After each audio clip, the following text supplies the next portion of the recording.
This podcast is brought to you by Connect First Credit Union. Today, we've got a really, really special guest for you.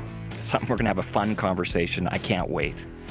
But as I was preparing for today's show, I was thinking a little bit about brand and what it means to me. And I remember as a younger person, I was a pretty young child actually, and the first time I saw a commercial, which was the Teach the World to Sing commercial by Coca-Cola. And I remember I just loved that commercial. I couldn't wait to see the commercial again. And you think about the product of Coca-Cola. I mean, it's a soft drink that became global. It's just a soft drink. But they had the power through the storytelling in that commercial to make someone feel special, like there was something more to it. Brand is one of those things that isn't about a logo. It isn't about a slogan. It's actually about how it makes people feel to be a part of it. And a good brand can be inviting, and it can change the way we see the world. And a lot of companies think they have a brand. Well, they all have brands. Some brands are really great. We think of the great companies of the world, Disney or Apple. Heck, right here in Alberta, we've got a headquarters of a company that's got a really great brand is WestJet, where they've truly brought something unique and different to the brand market in aerospace and in among the airlines. And there's infinite great brands. But how do you build a brand? And imagine the challenge when you're starting something completely new, which is what we're doing right now at Connect First Credit Union. I like to joke that Connect First Credit Union is the largest credit union nobody's ever heard of, because right now we're actually lots of other brands in the market. Well, that's changing. We've been investing in this technology platform. We've been investing in new product shelf. We've been investing in a new way of creating member experiences. And we're trying to reinvent ourselves for the 2020s so that we can be here to help Alberta through the economic transition of this next decade. But a big part of that is going to be building a brand around it. And so today I have an amazing opportunity to introduce you to Dennis Lenarduzzi. He's our Vice President of Brand at Connect First Credit Union. When we think about the best of the best in marketing and in brand work in this province, he is high on that list. And we are very, very lucky to have him in our organization to help us prepare for what we're hoping will be an exceptional brand launch starting in May this year. So without further ado, Dennis, welcome to our show. Thank you. I can't wait for my mom to hear this. that intro. Well, but it's true. Man. It's true. And I have to start by saying, and I certainly am going to give you an opportunity to introduce yourself, but I remember the first time meeting you, Dennis, probably almost about a decade ago. And I remember what struck me. You were sitting in a swivel chair. You were directing a bit of a set in the building we were in, and I expected to meet somebody who kind of was more traditional in the way they approached conversation, the way they approached anything to do with marketing. And you came out of the blue with questions that I didn't expect. You were broaching conversation in a completely unique way, and it just stuck with me. And over the years, I've seen some of the incredible work you've done. You don't think like other folks do. And it's been an awesome pleasure to get to work with you again. Very nice. Thank you. Was I wearing a black turtleneck sweater? I don't recall if you're wearing I don't think you were. I've worked really hard to sort of really sort of come to understand what it is that I do and how it sort of fits in. And my background is really coming from a place of, creative, artistic, and graphic design. And that's really sort of was my roots. And I also became my own businessman as well, right, as an entrepreneur. And so when I started to kind of think about the sort of cross of those two things, that's really when that idea of brand started really to precipitate for me. And I've spent a lot of time sort of pushing it around and kind of thinking about exactly what it means. And then, you kind of learn as you go. And one of the interesting things that kind of happened to me was I discovered design thinking. I had a role as a creative director, so I was doing a lot less sort of pixel moving and drawing and things like that, and I was more and more involved in strategic thinking and things like that. And so that design thinking was like this idea that sort of merged the talents that I had kind of put together, but also with this sort of business sense. And that has really kind of like, that's the lens that I always sort of now bring into any project that I take on. So, what made you fall in love with brand building and the notion? Like, what do you love about brand? I mean, there's a lot of things. You mentioned that Coca-Cola example. I mean, I remember watching those spots too and being quite affected by it. And then, sort of studying them over the years, but I never really kind of got too deep into what exactly happened there. But, what happened there was it was very relevant to the time, and it was very cultural, and it was about creating a feeling. That really appeals to sort of my creative sort of, that part of my brain, I guess. And the problem solving part is the other part, and people that have sort of grown up doing the kind of things that I do have a unique way to approach problems. We look at them sort of maybe a little bit more 360 degrees than a lot of other people that might look at them very linearly. And so to me, that also appealed to me, that I could kind of come into a room where a lot of people have been, very smart people have been thinking a certain way and just kind of come in and sort of say, what if we looked at it from this perspective or this angle? And that has really served me quite well. That is kind of like what I do for a living now is sort of like look at that, look at the business problem from a different angle. And then if we, look at it long enough and we, have those conversations long enough, a brand begins to emerge from something that was already there. So what is a brand? Yeah, it's an interesting question. It's often easier to sort of describe what it isn't. A lot of people think brand and they think, oh, it's the logo. A logo is a brand, and really the logo is just that, it's the flag, right? It's not the country. I like Jeff Bezos' definition of what a brand is. He says it's what other people say about you when you're not in the room. Yeah. So if you think about, the Coca-Cola example, you think about lots of things, the big brands, it really is about sort of, it's about reputation. It's about goodwill. These are all things that we, these are words that we use in business, right? But for some reason, when we think about brand, we kind of like, oh, that's this sort of alien thing. But really, that's what it is. It's those things. And those things are marketable and they're valuable. The brand, I really believe that brand belongs on the, the balance sheet. It's not an expense. It's an asset, and those big brands like Coca-Cola and Starbucks and Google have recognized that it is, they could sell that. Yeah. I mean, you can imagine what the value of Coca-Cola brand is, right? For sure. And so when you think about us at Connect First Credit Union, like nobody really knows what Connect First Credit Union is yet. We haven't told the world that really even we're here. How does that apply to us? Who are we? Well, it applies in many, many ways. It's, again, the clay is all there, right? And not only is it there in the existence of what, the discussions that have sort of precipitated to what is Connect First, but it's been there in this legacy for all the brands that are coming together to create Connect First. All those many, many years, some of them going back to the 30s, right, that have created that sort of reputation and that goodwill and a certain way of being.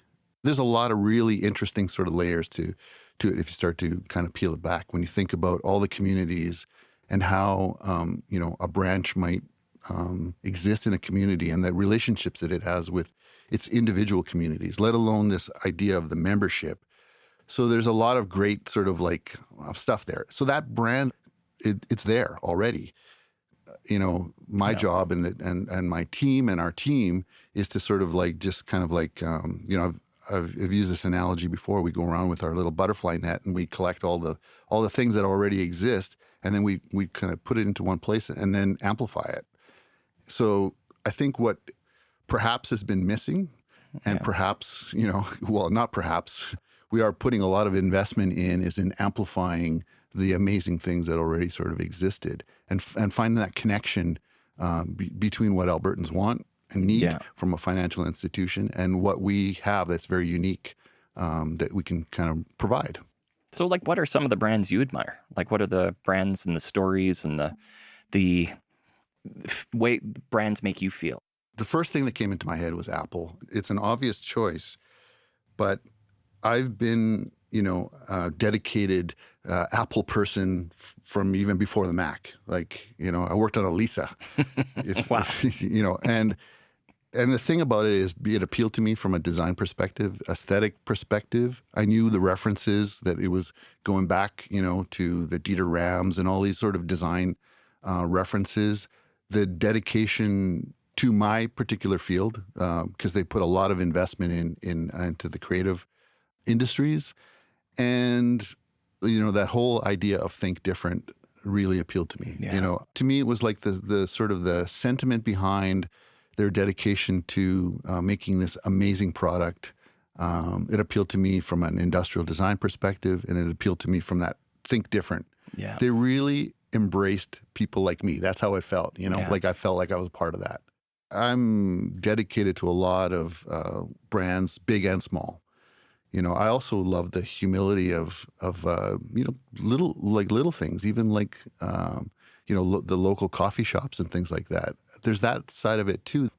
Like a lot of mom and pops are actually really great brands, for example. So that both sides of the spectrum, and actually in an interesting way, drawing from the same sort of pool of things that are very important psychologically and emotionally to the customers that they interact with. When we think about Alberta, certainly there's an anxiety among many people in Alberta right now about our future. It's a province going through a big transition and transformation, quite frankly, in the next few years, which is we want to be a part of. Like, what do you think Albertans are looking for in brands, and what's important to them? It's funny because Alberta is a brand. Yeah, that's right. Yeah. And often we forget what an incredibly powerful brand we are.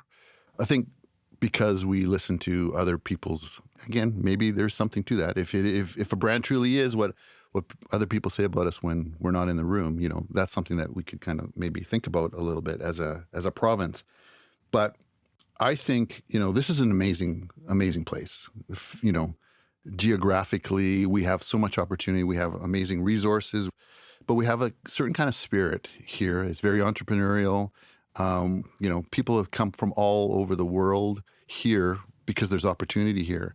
And to me, that's kind of like inherent in our brand.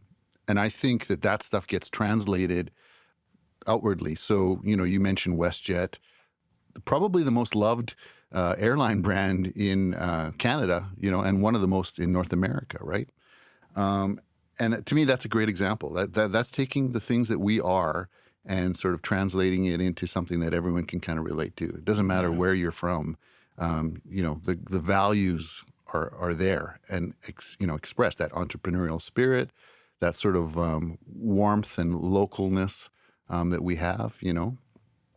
I don't know if I'm totally answering your question, but I think that those are the sort of building blocks of things that could become brands or that we can kind of draw on to create the brands in Alberta, but also that's exactly like what people want. Yeah. And things that have been happening, with us economically and also with COVID, I think are just springboards for that. I think we've all, recognized and done a lot of self-reflection in the last year and a half or two. And the certain values are starting to kind of come up. And I think there's a lot of connection between those values, those personal values that people have sort of like kind of thought about a little bit more, whether it's, actually the taste of sourdough bread is a lot better than some of those other things that we get in the grocery store, or just belonging or interacting with people. Those kinds of things, have kind of precipitated and kind of gone to the surface. And those are all sort of potential brand values for any Albertan company to consider and amplify. And it's funny earlier when you mentioned the Think Different, I guess, slogan. It really meant something at Apple, right? And it made me think of the commercial, that 1984 styled commercial back in the day. I mean, that was just one of those iconic commercials. But what I loved about Apple is it was something aspirational there. Like it made me think differently. I mean, I think it made people think differently. It wasn't just a computer company. They were aspiring to change the world. And like, what's your view about a brand being aspirational and what that means? It's very important. There's the words that they say. Well, think about Nike and just do it, And that Just Do It is not just for an elite athlete, it's for everybody. And one of their first commercials, really interestingly, was with I think it was like an 80-year-old man from California who was, would go running every day. And it was just that was the aspiration, right? And then on the other end of the spectrum, you have your, NBA and your Tiger Woods and those kind of things. So that is very, very meaningful. The Think Different one, is a great example. Another one that unfortunately the brand's not around, but I really liked what Mountain Equipment Co-op was doing with, We Are All Outsiders. Yeah. Which is a great little play on words. But that idea that if you feel like you're on the outside, here's a place to belong where you are actually on the inside as an outsider. Yeah, right. Those kind of things are I think they're very moving and meaningful to people.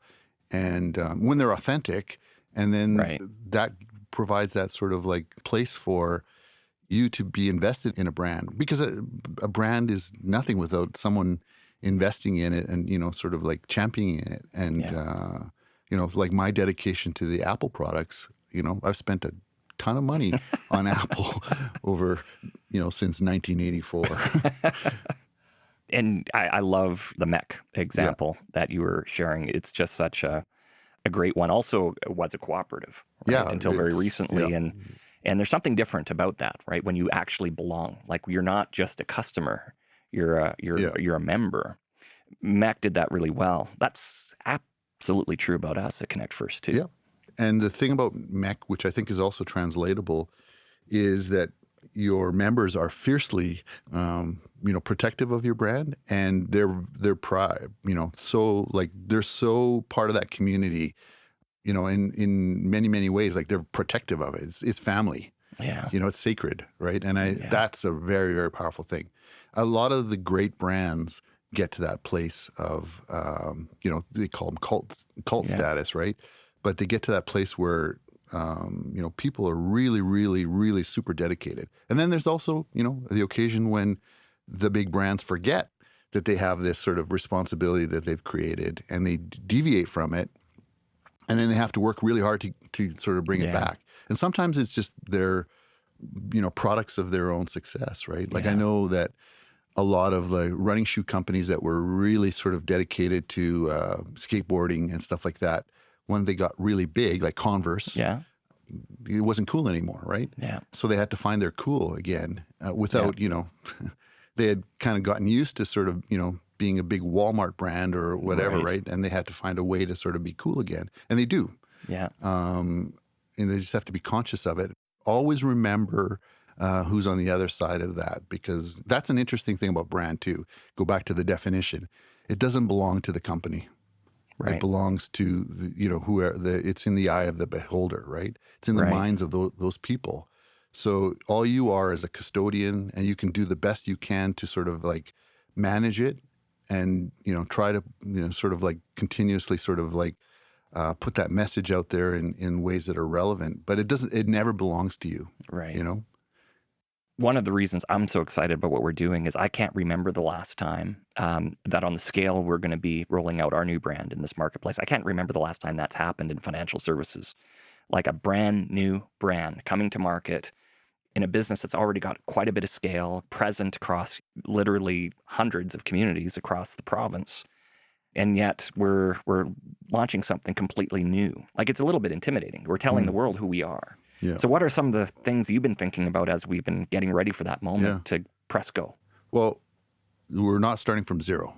We're not starting from scratch. I think that's one of the fundamental things. So, there are people that are coming to sort of eat Connect First lunch, like a lot of people talk about fintechs and, those kind of sort of upstart companies, but they don't have the base that we already have. They don't have that relationship. They don't have roots in all those communities. When was the first one started? In the 30s, right? Definitely. Sometime, right? It might even be earlier than that, actually. Yeah. And, baked into the DNA of all of the legacy brands that became Connect First, there's a very powerful sort of origin story, and that's still there. Right. And it's actually more relevant, or just as relevant today as it was, back in the 30s, right? The most important thing you have to do when you're working on a brand is you have to sort of listen to the market. Yeah. You have to go and really, truly understand what is it that Albertans want. And that's one of the first things that we did was we did research. We asked Albertans, what do you expect from a financial institution? And how do we stack up? And how does our competition stack up? And, what is missing? And one of the things that we discovered, I don't think I'm giving away any secret sauce here, was that, Albertans want to be understood. It's really simple. Yeah. They just want to be understood. They want empathy. We've been greatly positioned to provide empathy. We've had relationships with all of these people for a long time. And the other amazing thing is that anyone that's on the other side of that counter is also a member. Yeah. So, we're in this together, and we always were. So to me, that's like the foundation of everything. From there, there's a lot of like sort of discussion about how do we differentiate, or how do we sort of like define that in such a way that's very clear, that sets us apart from the other financial institutions. And we have some that are very close to home here, and then there are some that are, based elsewhere. And we really kind of like thinking hard about what it is that makes us very different from all of them. And then just distilling that down and using that as the springboard. One of the other things that we do is think about what the market opportunities are as well. So now we've gone from this sort of like global sort of social kind of idea to what makes business sense. What are the kinds of things that make sense for a financial institution today? There's banking is changing, as you know. There's that saying that it's no longer a place that you go, it's a thing that you do, right? So there's a lot of digital that seems counterintuitive to what we are. We're a very sort of place-based kind of organization. Like today here, awesome to be able to actually be in a room with real people and having a real conversation. I think that's powerful. And, it's going to become even more powerful as we get out of this silly thing that we're in right now. Yeah. So anyway, contemplating all those kind of things, like applying the business things to the things that Albertans need and finding that middle ground, and that becomes sort of like a bit of a strategy. And then it's about really executing at the highest level. Albertans have expectations. We all watch Netflix together. We are all watching the same sort of shows. We're aware of the best in the world. And there's no reason why, we shouldn't come out there with that best of the best in terms of the craft. That's kind of my world right now. And everyone in our team is like really busy executing on, not just saying the right things, but also making it feel right and relevant and connecting at the right place and the right touch point for every one of the Albertans that we want to connect with, whether they're members or potential members. One of the things you mentioned, and I think this is just what happens when big companies become successful, is sometimes they stop walking the talk, right? And we see it happen all the time. And certainly in financial services, there's probably a lot of finger pointing at organizations who advertise this, but do that.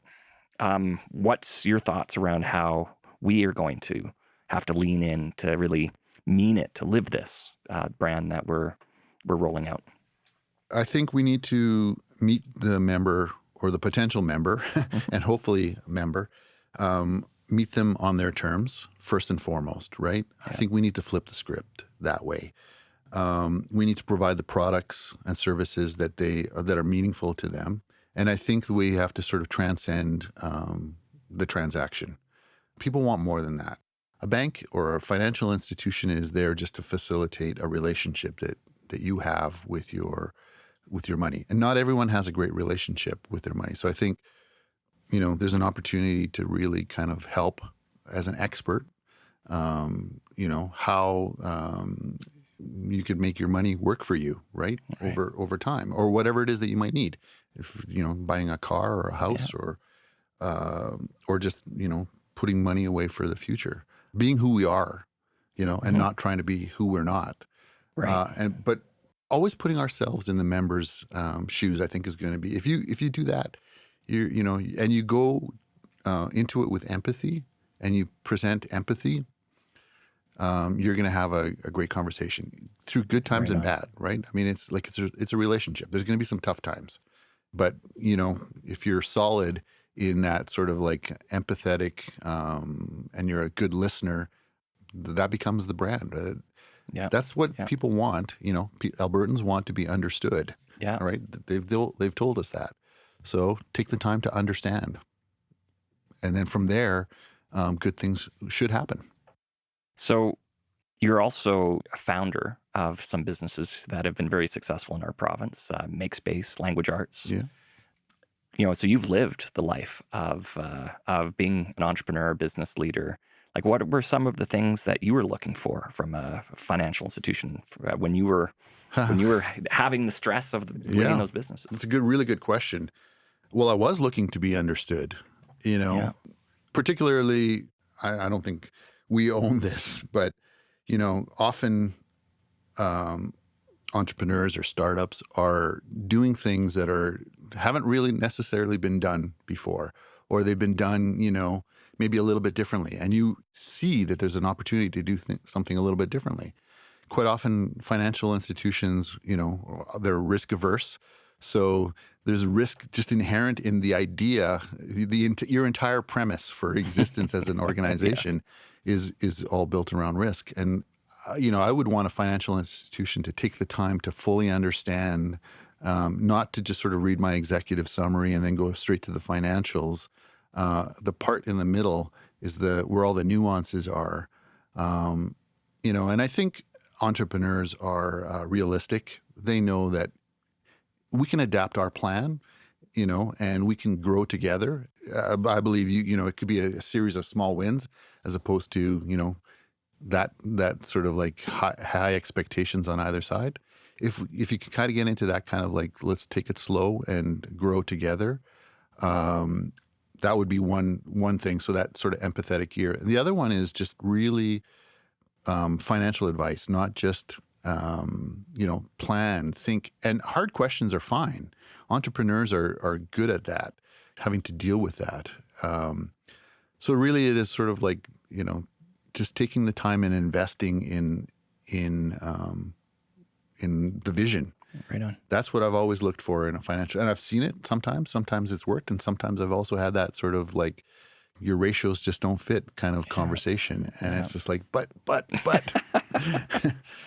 I totally hear you, and I am very empathetic about like the challenge.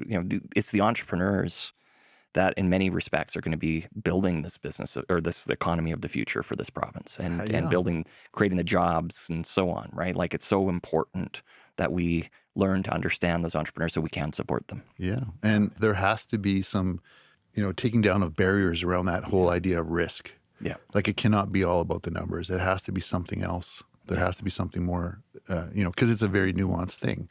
Yeah. And there has to be a nurturing relationship, not just a serving sort of relationship, right? We stood up actually a line of business focused entirely on independent business for this reason.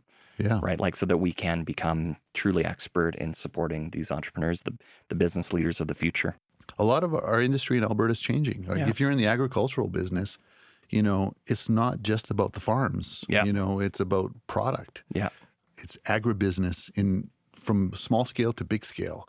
Yeah. And there's a huge potential here. Like, you think about breweries, and you think about sort of like the secondary and tertiary products that have come out of agriculture. Yeah. We could be creating an entire whole layer of things just based on the resources that, we've traditionally had for hundreds of years here. So, we're about to roll out the new brand, and we're going to be telling the world about it. What should some of our members and future members expect to see from us over the next couple of months? I think a little bit of swagger. I think we should still continue to be humble and authentic. Definitely. But I think a little bit of confidence coming from it.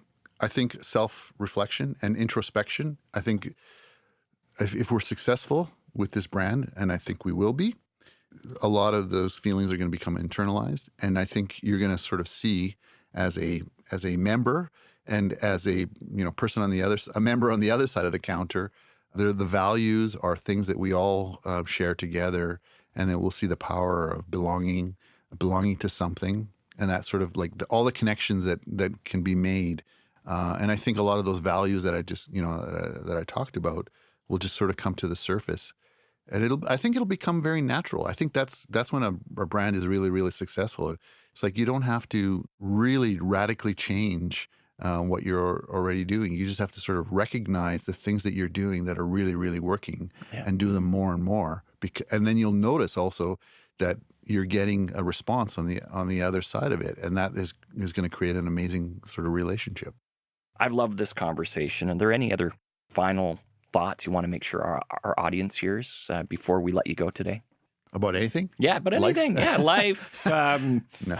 You name it. Your favorite ad you saw this week? I'm just really excited. I'm excited for Alberta.